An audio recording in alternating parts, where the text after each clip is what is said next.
पड़मे शीर्षाणमिं गुणरयणविभूषणं महावीरं संवत्सरनिलयं पयणिसमुत्थितं वोच्छम्।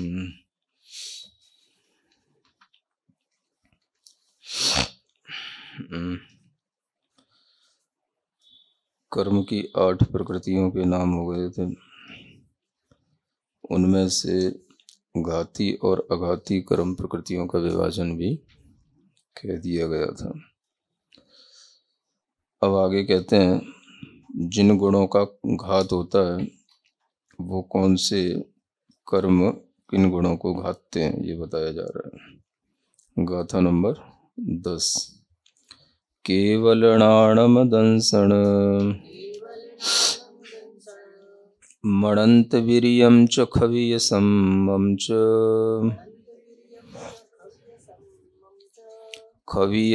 खवीयगुणे मदीयादि खौव समये घादिदु।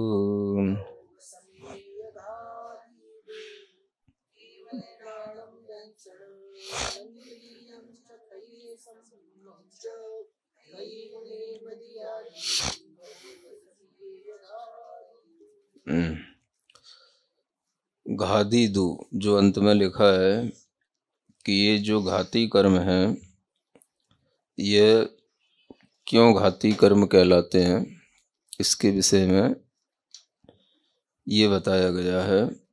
केवल नाणम जो केवल ज्ञान है, दंसनम माने केवल दर्शन है, अनंत वीर्यम और जो अनंत वीर्य है, और खय्य सम्मतम च सम्मम च और जो क्षायिक सम्यक्त्व है वो।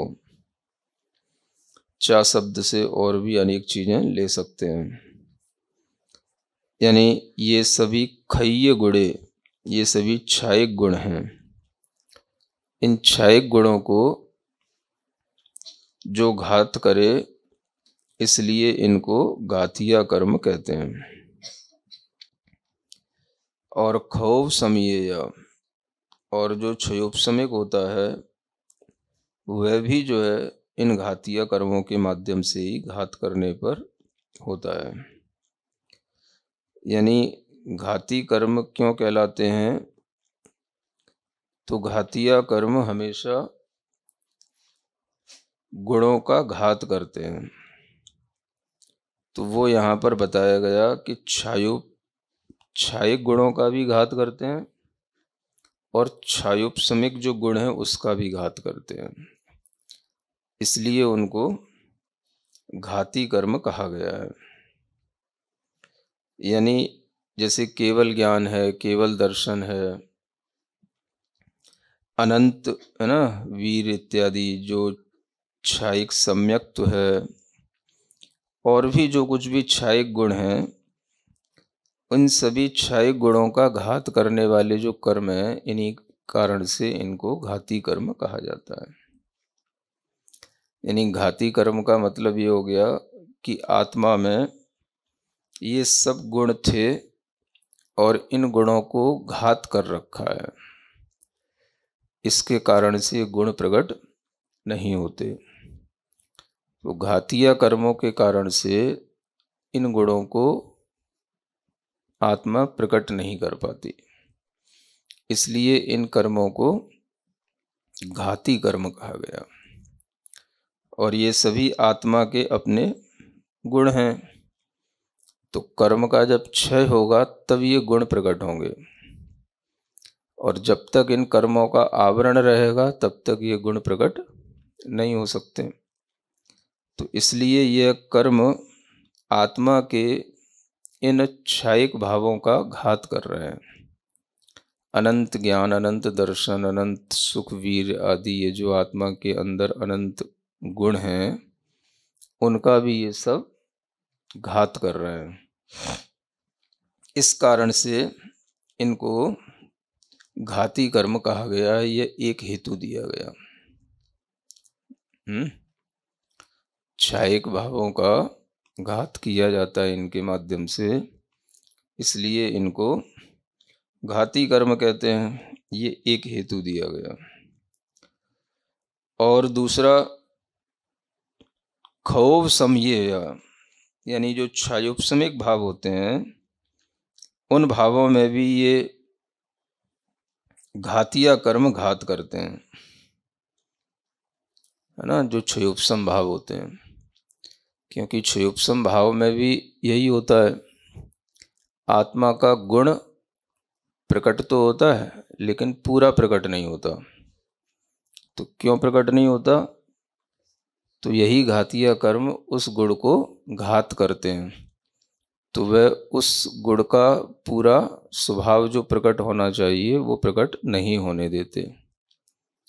तो जितनी मात्रा में वह क्षयोपशम होगा, जितनी मात्रा में वह कर्म, है ना, उपशमित होगा, क्षयोपशम भाव को प्राप्त होगा, उतना ही वो गुण प्रकट होगा।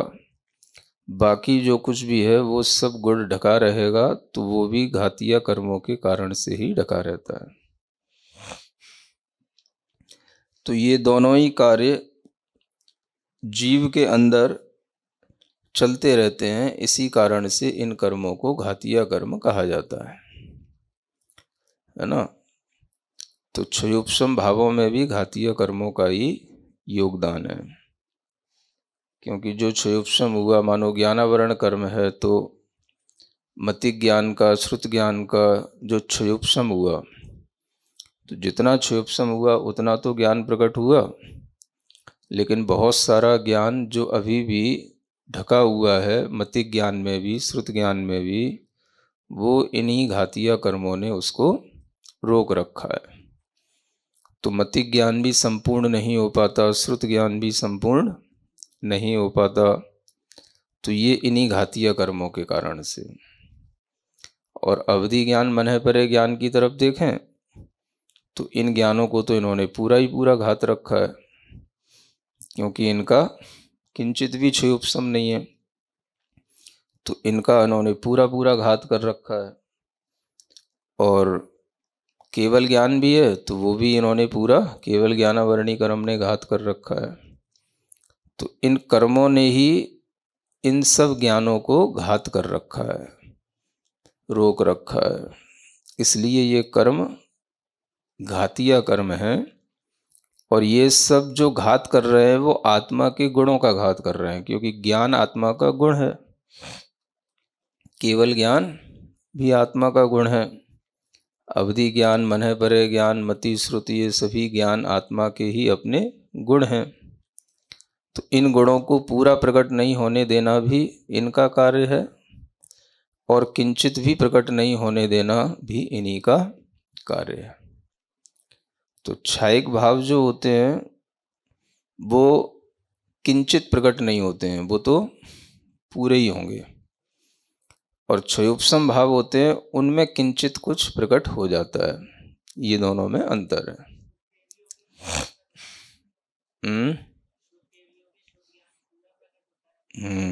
जो श्रुत केवली हो जाते हैं उनके लिए श्रुत ज्ञान पूरा प्रकट हो जाता है। जितना ज्ञान है उपस्थित है, जो भी 10 पूर्व का और 14 पूर्व का जो उत्कृष्ट ज्ञान होता है, उस सब उनके पास होने से वो श्रुत केवली कहलाते हैं। तो श्रुत ज्ञान की पूर्णता होती है। अन्यत्र जो है, जब ये ज्ञान नहीं प्रकट होता तो वह भी श्रुत ज्ञानावरणी कर्म के माध्यम से वह घात को प्राप्त है। इस तरह से ये सभी कर्म घाती कर्म कहलाते हैं, क्योंकि ये आत्मा के ही ज्ञान आदि गुणों का घात कर रहे हैं। तो अब आप देखेंगे कि आत्मा के ही गुण हैं ये, जो ये 4 घातिया कर्म घात कर रहे हैं। एक तो ज्ञानावरण हो गया, है ना, इसी तरीके से दर्शनावरण में लगा लो, तो दर्शन भी आत्मा का गुण है। उसको भी ये दर्शनावरणी कर्म, केवल दर्शनावरणी कर्म केवल दर्शन को नहीं होने देता। बाकी चक्षु, अचक्षु, अवधि, दर्शनावरणी कर्म भी पूरे के पूरे दर्शन गुण को वो भी नहीं होने देते। तो ये भी क्षयोपशम भाव में भी दर्शनावरणी कर्म घाती कर्म बन जाता है। फिर क्या आया? मोहनी कर्म। तो मोहनी कर्म के कारण से ही ये सम्यक दर्शन नहीं होता, है ना। तो आत्मा का जो सम्यक्त गुण है वो किसने घात कर रखा? मोहिनी कर्म ने, है ना। चारित्र गुण, सम्यक्त गुण, ये सब किसने घात कर रखे? तो मोहिनी कर्म ने घात कर रखे। और क्या बचा? अंतराय। ये अंतराय कर्म जिसके कारण से पूरी शक्ति प्रकट नहीं होती और पूरा का पूरा क्षयोपशम नहीं होने के कारण से वह आत्मा के अंदर तो सभी दान, लाभ, भोग, उपभोग की शक्तियां हैं, लेकिन यह कर्म जो है उन शक्तियों को प्रकट नहीं होने देता। तो ये भी क्षयिक रूप में भी होती हैं और क्षयोपशम रूप में भी होती हैं। जो थोड़ी बहुत शक्तियां प्रकट हो जाती हैं वो क्षयोपशम भाव में आ गई, बाकी का बहुत कुछ फिर भी विघ्न करने वाले अंतराय कर्म के माध्यम से ढका रहता है, रुका रहता है। तो ये आत्मा के गुण थे, है ना। अनंत शक्ति, अनंत दान, ये सब आत्मा का अपना गुण है। अब इसको इन घाती कर्मों ने, अंतराय कर्म ने रोक रखा है, ढक रखा है। तो यही आत्मा का घात कहलाता है। तो इसलिए ये सिद्ध किया जा रहा है यहाँ पर कि घातीय कर्म आत्मा के गुणों का घात करते हैं। क्षयिक भाव नहीं होने देना तो पूर्ण रूप से घात कहलाता है, और क्षयोपशम भाव हो जाना भी आंशिक रूप से घात कहलाता है ना। और आंशिक क्या कहें, वो भी जो है जितना प्रकट है वो उसका अंश है, बाकी तो बहुतायत भाग तो जो है वो आवरित है। तो क्षयोपशम भाव में भी क्षयोपशम थोड़ा ही है और बाकी का सब कुछ इन कर्मों ने घात कर रखा है। तो इसलिए भी क्षयोपशम भाव जो आत्मा में हो रहे हैं वो में भी घाती कर्मों का ही घात कहला रहा है। तो इस तरह से आत्मा के चाहे क्षयोपशमिक गुण हो चाहे क्षयिक गुण हो, इन गुणों का घात करने का कार्य ये घाती कर्म करते हैं, इसलिए इनको ये संज्ञा मिली है, ये घाती कर्म कहलाते हैं। हम्म हम्म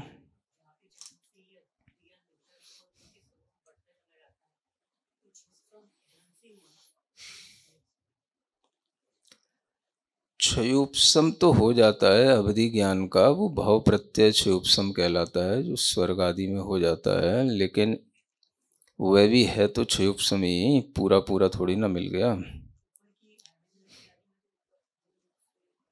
पूर्ण कहीं नहीं होता, वो सब देशघाती कर्मों के क्षयोपशम भाव के कारण से थोड़ा थोड़ा अवधि ज्ञान प्रकट होता है, वो देशावधि ही कहलाता है। कोई परमावधि सर्वावधि होगा तब पूर्ण होएगा, पहले से वहाँ से पूर्ण हो जाएगा। वहाँ पे होता है कि परमावधि सर्वावधि, तो वो सब आंशिक ही होता है, वो सब तो भाव प्रत्यय है। वहाँ पर भी घातीय कर्मों का अपना प्रभाव दिख ही रहा है, क्योंकि जितना अंश प्रकट हो गया वह उतना अवधि ज्ञान से जान लेंगे, बाकी सब तो घातित ही है। तो इसलिए वहाँ पर भी ये घातीय कर्मों का ही प्रभाव है। तो इस तरह से यह जानना कि इनको घाती कर्म क्यों कहा गया।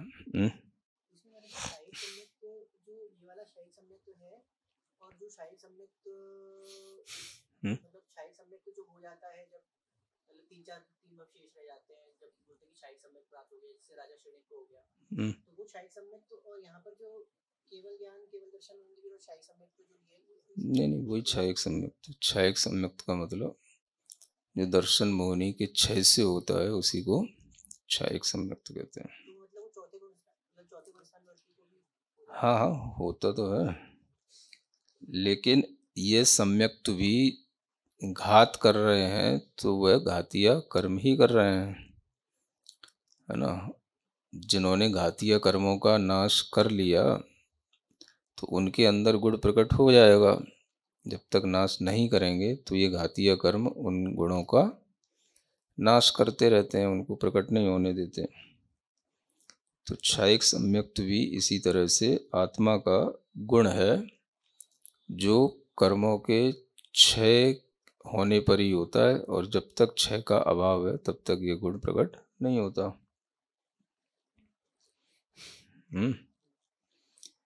इसी तरह से चा शब्द से ये सब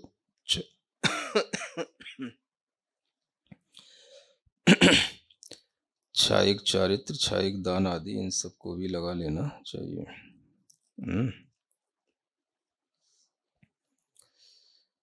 आगे की गाथा पढ़ते। कम्मकय मोह वढ़्य संसारम में अनादिजुत्तम में जीवस्य अवट्ठाणम करेदि आऊहले वनरम। अब यहाँ अघातीय कर्मों के बारे में भी बताया जा रहा है। अघातीय कर्मों के भी क्या अपने अपने कार्य हैं, है ना। कम्मकय मोह वढ़्य, थोड़ा कम सीटी बजने लग गई। कर्मकृत मोह के द्वारा वृद्धित हो रहा है जिनका संसार, है ना। अनादि जुत्तम में, और जो अनादि से युक्त हैं, ऐसे उस संसार में जीवस्य अवट्ठाणम, बस ठीक है।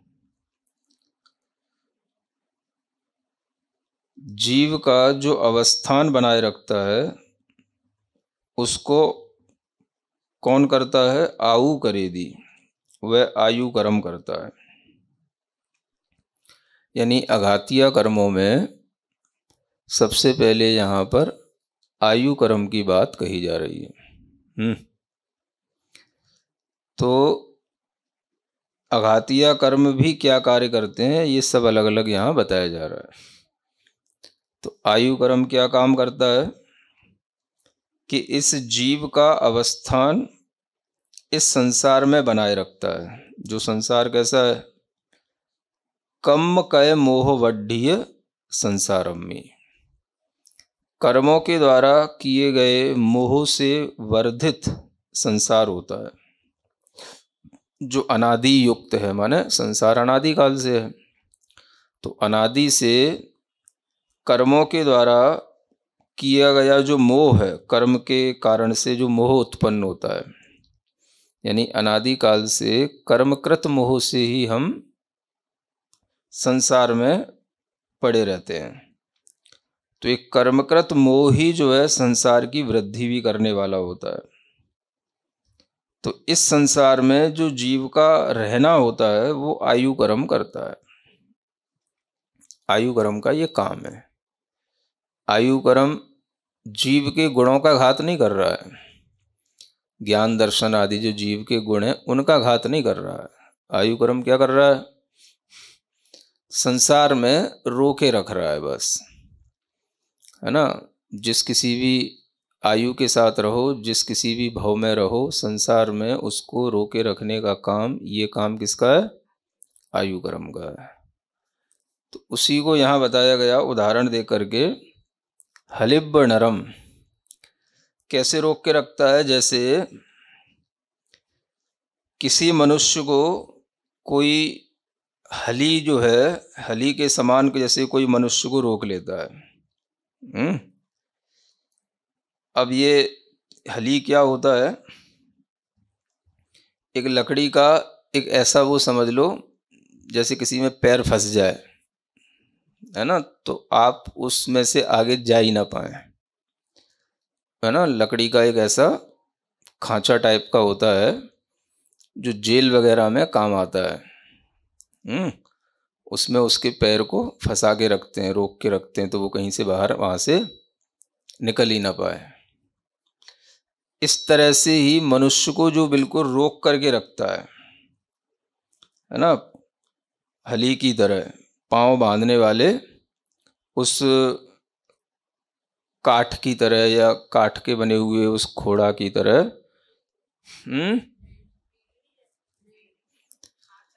बेड़ी तो अलग चीज होती है। बेड़ी तो वो एक जंजीर टाइप की हो गई, वो आपके लिए उसमें डाल दी पैर में, या बांध दी। वो लकड़ी का ही वैसा खांचा होगा जो मान लो कहीं जमीन में जैसे ओखली पड़ी रहती है, ऐसे ही वो जो है जमीन में गड़ा हुआ है, उसमें आपको जो है पैर उसमें डाल दिया, अब आप उसमें पड़े रहो, बस बांध दिया, आप उससे वहां से बाहर पैर नहीं निकाल सकते। हम्म हाँ, तो इस तरीके की जो ये व्यवस्था होती है, ऐसे ही जिस शरीर में यह जीवात्मा गया उस शरीर में से वह निकल नहीं सकता। कौन नहीं निकलने देगा? तो आयु कर्म उसको बांधे रखेगा, वह उसमें से उसको निकलने नहीं देगा। इसको बोलते हैं हली। हम्म हली की तरह।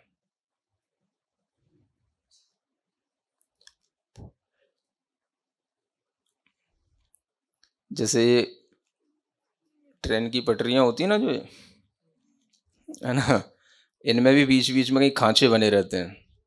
तो कभी कभी फिल्मों में दिखाते थे वो जो है ना, जैसे वो कहीं उसको क्रॉस करते हुए जा रहा है, तो एकदम से पटरियों के बीच में फंस गया वो, ट्रेन आ रही है चिल्ला रहा है ना। हाँ, तो ऐसा जो फिल्मों में दिखाते हैं ना, तो ऐसे ही जैसे पैर फंस गया उसमें, उसी समय वो मान लो उसने पैर रखा, उसी समय वो पटरी चेंज करने के लिए वो उसको जो है संकुचित कर देता है, हाँ, लीवर से। तो वो इस तरह से कर देता है, तो वो जो है उसमें फंस गया। तो अब जो है उधर से सीटी बज रही है ट्रेन की, इधर इसका पैर फंसा है, तब तक कोई आएगा हीरो है ना, वो उसको जल्दी से चेंज करेगा, इसको धक्का देगा या निकाल लेगा। तो बस ऐसे शॉट बनते फिल्म में। तो इसी तरीके के ये सब चीजें हैं ना। तो जो पैर को बांध के रख देने का मतलब, आप वहां से अब हिल नहीं सकते, उसको छोड़ करके उस स्थान से जा नहीं सकते। ऐसे ही जिस भव की आयु बांध ली, उस भव को जो है आपको, उस आत्मा को उस भव में रखने का काम ये आयु कर्म करेगा। तो जितनी आयु तक आपके लिए ये शरीर बंधा हुआ है, वो शरीर में बांधने का काम किसने कर रखा है? आयु कर्म ने, है ना। तो ये उसको बाहर नहीं निकलने देता।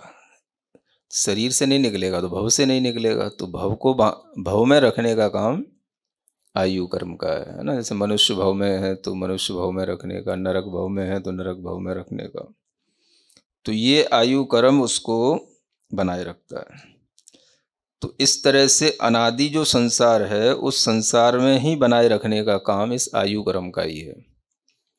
तो आयु कर्म ने जीव के गुणों का कोई घात नहीं कर रखा है, वो बस उसको संसार में रोके रखता है बस। इसलिए इसको आघाती कर्मों में रखा है। बस मतलब किसी को अगर बांध भी लिया जाए तो वह बांधने पर भी उसका ज्ञान दर्शन जो कुछ भी गुण है, स्वभाव है, वो नहीं बंध सकता, है ना। बस उसका हलन चलन शरीर संबंधी वो रुक जाएगा। तो इसी तरीके से यह ज्ञानादि गुणों का घात नहीं करता, यह केवल उसको उस भव में रोक के रखता है। इसलिए इसको अघाती कर्मों में गिना जाता है। इसलिए आयु कर्म की ये बात हुई। उन गतियों में रोक करके रखना, उस भाव में रोक करके रखना, यह इस आयु कर्म का काम है। ऐसे ही और भी आगे अलग अलग कर्मों के बारे में कहा जा रहा है। गदि आदि जीव भेदम देहादि पोगलाण भेदम च गदियंतर परिणमनम करेदि नामम अणेय विहम।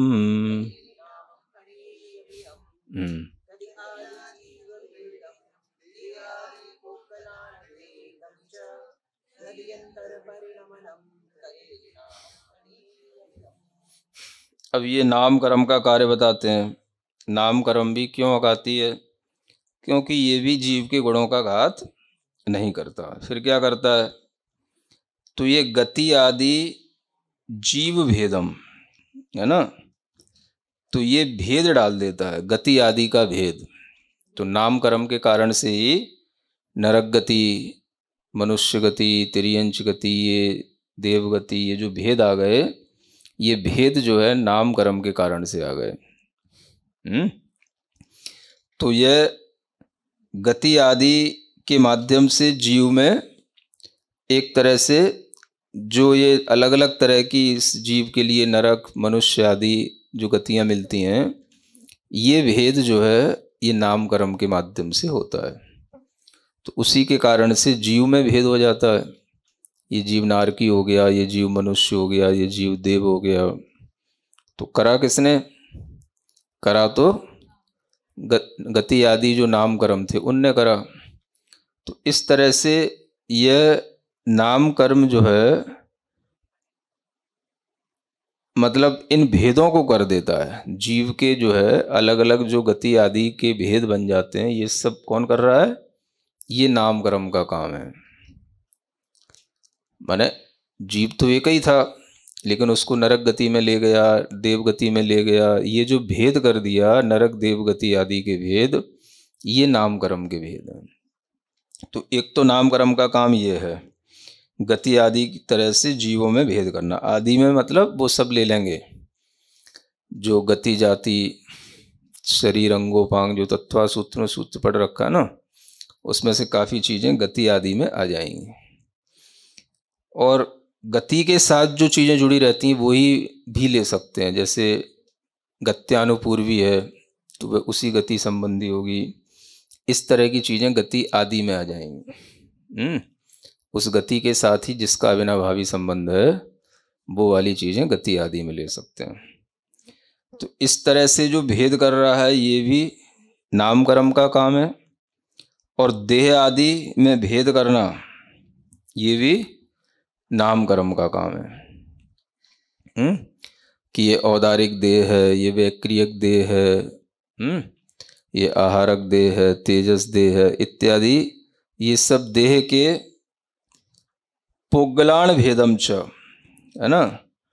अब देह आदि में भेद करना और देह आदि के जो पुद्गल हैं उनमें भी भेद करना, यानी एक ही देह में भी अनेक तरह के पुद्गल होते हैं, है ना। तो उन पुद्गलों के भी भेद करना। एक ही देह में अलग अलग तरह के पुद्गलों का ग्रहण होना, तो ये भी जो है इसी नाम कर्म के माध्यम से होता है। अब आँख के जो पुद्गल हैं वो अलग हैं, नाक के अलग हैं, तो सब अलग अलग पुद्गल है ना। हाथ के पुद्गल अलग हैं, स्किन वाले अलग हैं, बोन वाले अलग हैं। तो इस सब पुद्गल अलग अलग जो भेद हो जाते हैं एक ही देह में, वो भी ये कौन करता है? ये भी नाम कर्म कर रहा है। तो इस तरह से नाम कर्म का काम है शरीर आदि में भेद डालना, उनके पुद्गलों में भेद डालना, और जीव में भी भेद डाल देना पर्याय की अपेक्षा से, कि नरक पर्याय को चला गया, कि मनुष्य पर्याय को चला गया। तो जीव में भी भेद डाल रहा है नाम कर्म, है ना। जीव की पर्याय अलग अलग बदल बदल के दे रहा है, तो ये जीव में भी भेद डाल रहा है, शरीर में भी भेद डाल रहा है कि औदारिक शरीर है कि वैक्रियक शरीर है इत्यादि। और फिर एक औदारिक शरीर में भी सबके औदारिक शरीर अलग अलग हैं, उसमें भी भेद डाल रहा है। तो ये उनके पुद्गलों का भेद कहलाएगा। इस तरह से यहाँ पर हम 3 तरह के भेदों को समझ सकते हैं, है ना। गति आदि जीव भेदम, देहादि भेदम, और पुग्गलाण भेदम च, उन्हीं देह आदि के पुद्गल आदि भेदों को। तो वैसे हिंदी अर्थ में तो 2 ही चीज़ें ली हैं, जीव की जो नरक आदि पर्यायों के भेद को और औदारिक शरीर आदि के पुद्गलों को। तो औदारिक शरीर आदि अलग और उनके जो पुद्गल हैं वो भी अलग, उनमें भी भेद कर देना। औदारिक शरीर भी सबका एक जैसा नहीं होता।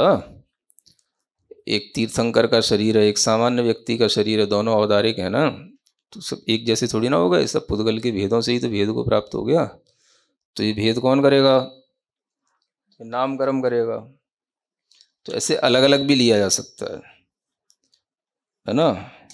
इन्होंने देहादि पुग्गलाण एक पद मान करके कर लिया, उसको अलग अलग भी लगा सकते हैं, है ना। तो तीन चीजों में भेद डालना, ये काम किसका?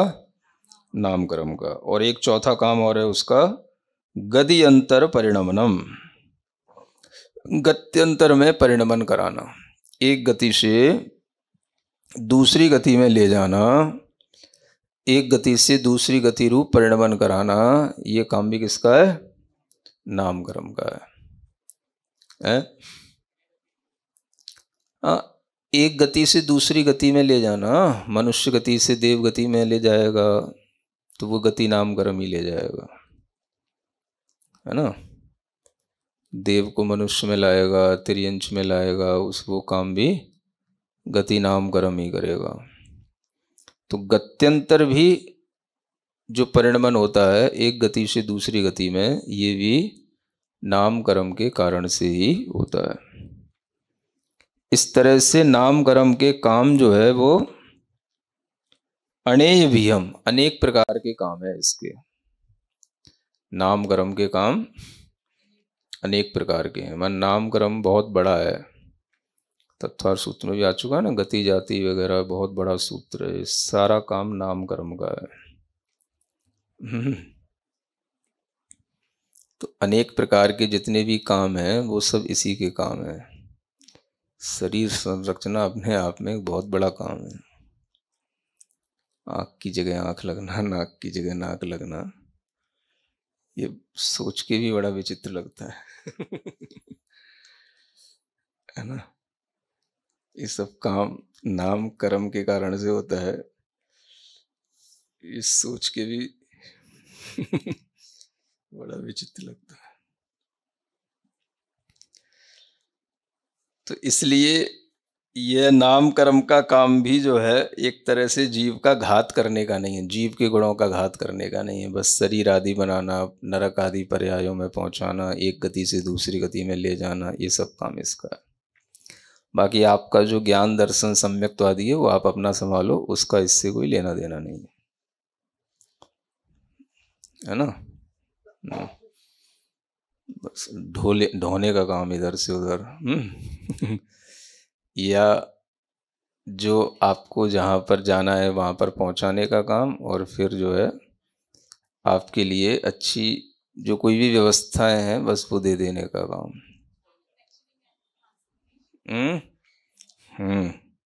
मैन्युफैक्चरिंग एंड ट्रांसपोर्टेशन है।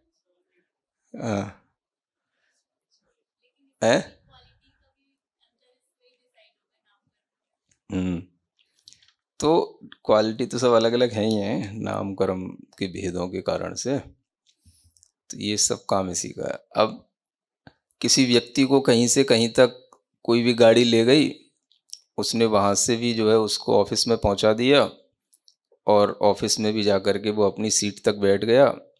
अब आपको अपने ज्ञान आदि का काम करना है, वो आप अपना करो, ये काम सब नाम कर्म ने कर दिया, है ना।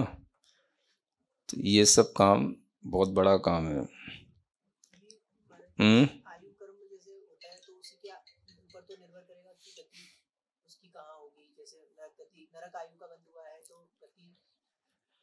हाँ, थोड़ा गठबंधन तो रहते ही हैं, जो साथ साथ में काम कर रहे हैं तो गठबंधन तो होंगे ही। तो आयु कर्म का गति नाम कर्म के साथ में कुछ गठबंधन तो रहेगा ही। तो जैसा आयु कर्म उदय में आएगा, गति नाम कर्म उसको उसी तरह से ले जाएगा, लेकिन काम ले जाने का गति नाम कर्म का है, आयु कर्म का नहीं है। तो आयु तो हो गई शुरू, लेकिन उसको यहाँ से वहाँ तक ले जाने का जो काम है एक गति से दूसरी गति में, वो गति नाम कर्म करेगा। तो ये बात अलग है कि एक दूसरे के सहारे तो सब कर्म चलते ही हैं, तो वो खींचातानी नहीं है सब। हाँ, एक दूसरे के सहारे तो चलेंगे ही, सबका काम अलग अलग है, लेकिन करना वही है जो जिसमें आयु आदि कर्म जो सशक्त होते हैं उनके साथ ही ये सब अपना उसी के अनुसार चलता है। फिर गति के अनुसार ही फिर वो जाति जाति में भी फिर शरीर, ये सब चीज़ें एक दूसरे के साथ मिलती मिलती मिलती मिलती चली जाती हैं।